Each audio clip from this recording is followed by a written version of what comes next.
Hi, I have a question for you to start. How aware are you of the thoughts that you have all day long? Do you know what they are? Do you know how many thoughts you have that are positive? Do you know how many of your thoughts are negative? Do you know how your thoughts impact your life, what you feel, the action you take, the results that you get in your life, your relationships, your happiness? Your thoughts have so much power, and that's what I want to talk to you about today. And I want to give you a tool that's going to help you to be much more aware of what you're thinking and to work with those thoughts to achieve the goals you want to achieve in your life. So how do I know so much about this? Well, because I did it myself. About 2 years ago, I started on a journey of self-discovery, and I wanted to make some changes in my life. I wanted to be healthier. I wanted to lose weight. I wanted to have better relationships. I wanted to earn more revenue in my business. And honestly, this self-coaching tool was the start of a lot of that for me. And so that's why I'm really, really passionate about sharing it with you. I went through a lot more to do the work that I did. So I don't want to claim that this is everything, but I do want to say that it was the start and it sparked my ability to make changes in every area of my life. So what is it? It's called the self-coaching model, and it was created by Brooke Castillo, who is the founder of the LifeCoachSchool and the owner of the LifeCoachSchool. She's fantastic. She's amazing. I highly recommend that you check her out. I'll mention more at the end about where you can get more information about the self-coaching model. And who am I? I'm Bridget Sampson. I am the CEO of Sampson Coaching and Consulting. I'm also an emeritus professor of communication studies at California State University, Northridge. And in the last couple of years, I am so honored to say that I have been a certified life coach with the Life Coach School, and I'm certified in life coaching and weight coaching. And it's been such an incredible, eye-opening, transformative journey for me to be a coach and to receive a lot of coaching myself. So let's go into talking about this self-coaching model. It has 5 parts, and I'm going to show those to you right now.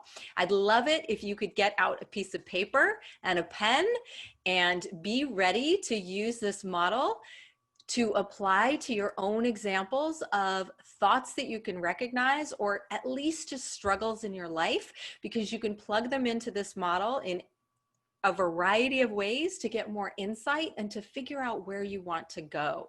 So the self-coaching model, 5 parts. The first one is a circumstance. A circumstance is simply a fact that's outside of your control at the moment. It's the weather. It's something someone else does or says. It's the past, which cannot be changed. Now, of course, over time, we can change circumstances if we want to, but at any given time, there are circumstances that are outside of our control. For example, as many of us can relate, as I said, things that other people do. We often can't control that. But what we can control is the next element of the model, which I've already been talking about, is our thought. A thought is simply a sentence in our mind. It's what we are choosing, either consciously or often more of the time subconsciously. Our brain is choosing to think about the circumstance. What we often don't recognize is that that thought about the circumstance is what creates our feeling about it. It's not the circumstance that creates a feeling. So the next part of the model is our feeling.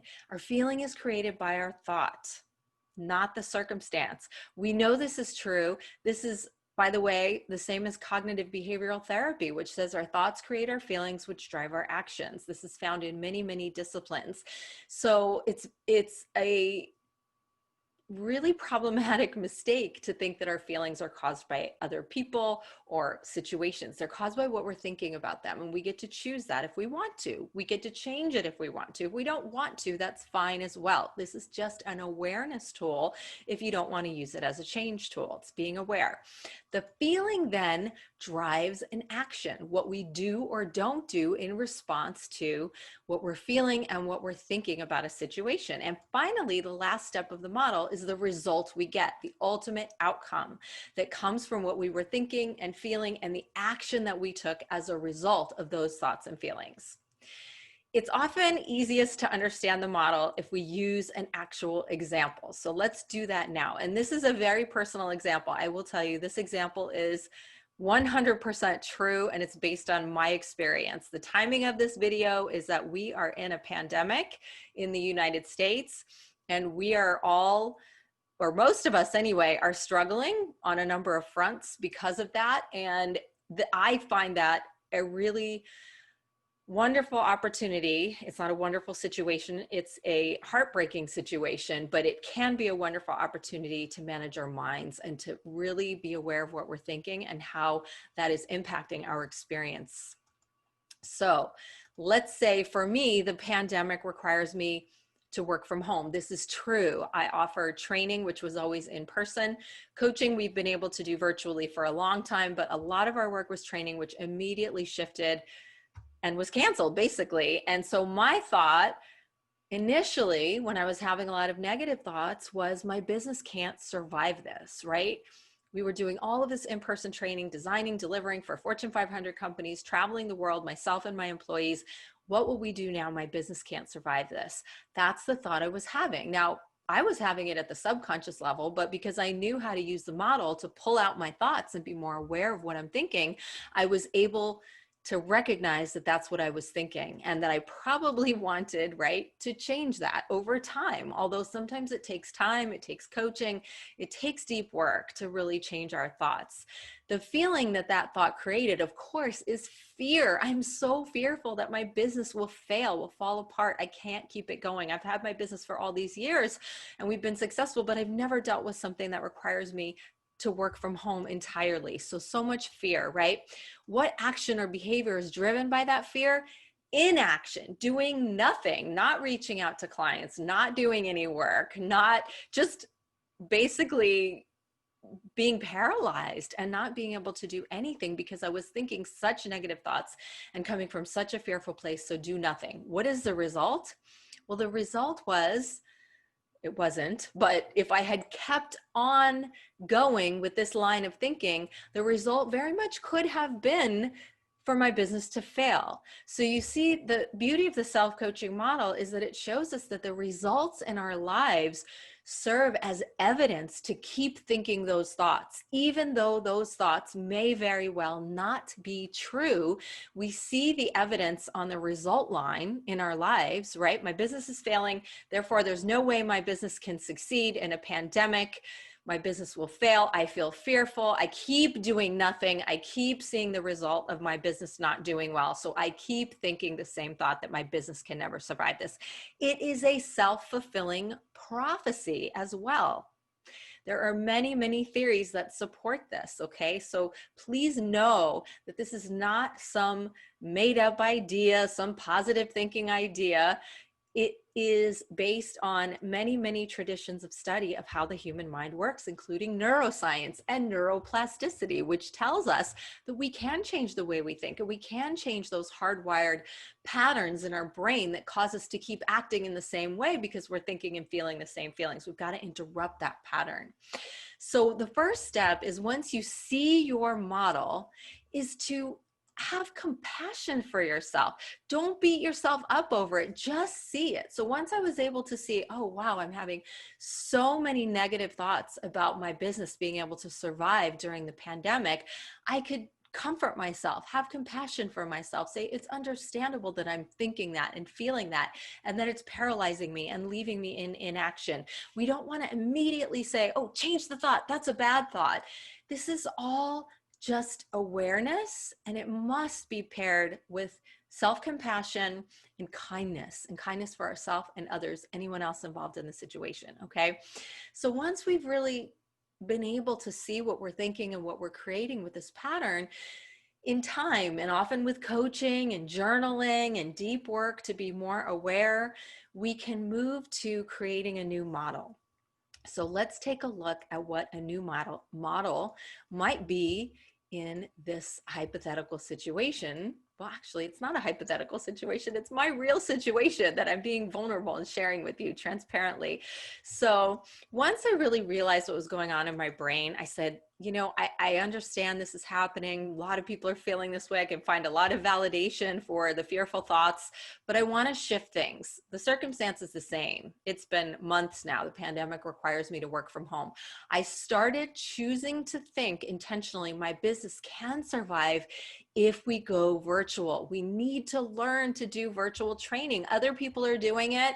It's not rocket science. We can survive. And what did that thought generate in terms of my feelings? It made me feel energized. Suddenly I went from paralyzed to energized. Now that took some time and it took some work. And to be honest, it took coaching with my coach, but I got there where I was feeling energized. I was feeling optimistic, right? So what did I do then? What behavior did that drive?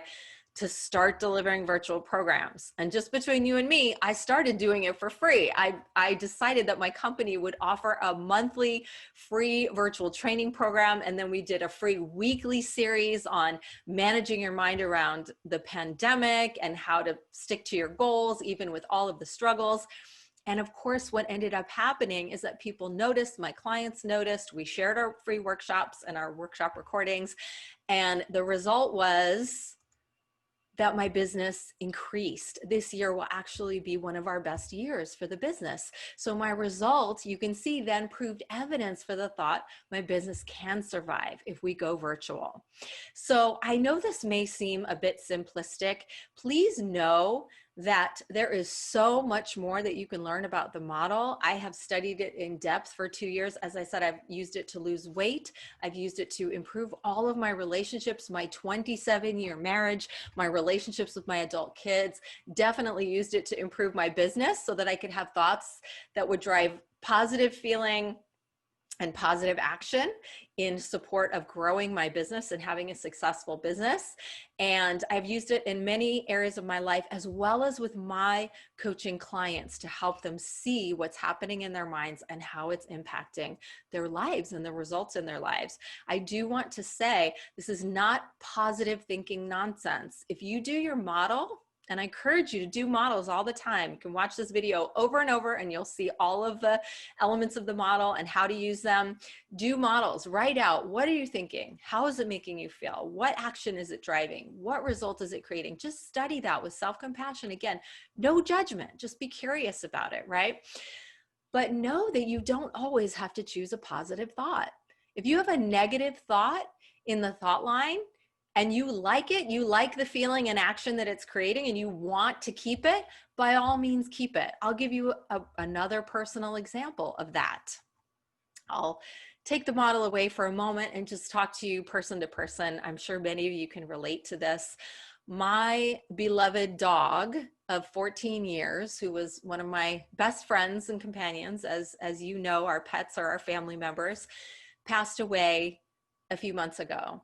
And my thought about that was, this is really tragic. I am heartbroken that my dog Rex, who I love so dearly, is gone and is no longer with me. My feeling about that was sad. I was really sad. What did I do? What was my action? Well, the day he died, I pretty much cried and laid in bed all day and just cried and grieved. And I allowed that, okay? And what is the result of that? I believe healthy processing of emotion. Not buffering or numbing it away with substances or avoiding it and escaping it. Also not resisting it and trying to pretend it's not there. Fully being in the negative thought, the negative feeling, the action of crying and grieving and getting it out, and having the result be healthy grieving, and then the ability to move through that and to move on from that and to keep the love and beautiful memories of Rex in my life and have processed that in a healthy way. Again, there is so much more to the model. I strongly encourage you, if you love it and want more, to do 2 things that I can recommend to start with. One would be, please listen to Brooke Castillo's podcast. There are over 300 episodes. You've got to start with number 1. It's all about this model, and all of the episodes, not all of them, but many of the episodes tie in the model. There are episodes about everything. The model is not everything, but it's a really useful tool. There are episodes about your business, about your love relationships, about your self-esteem, self-love, self-worth. So many empowering and enlightening episodes. Please listen to the Life Coach School podcast. And the other recommendation is to order Brooke Castillo's book, Self-Coaching 101, on Amazon. It's fantastic. It's got tons of examples and exercises you can do to get better at using this self-coaching, mind-managing model in your life. I don't get any commission or anything from recommending these. I'm just a believer. They've been so helpful in my life.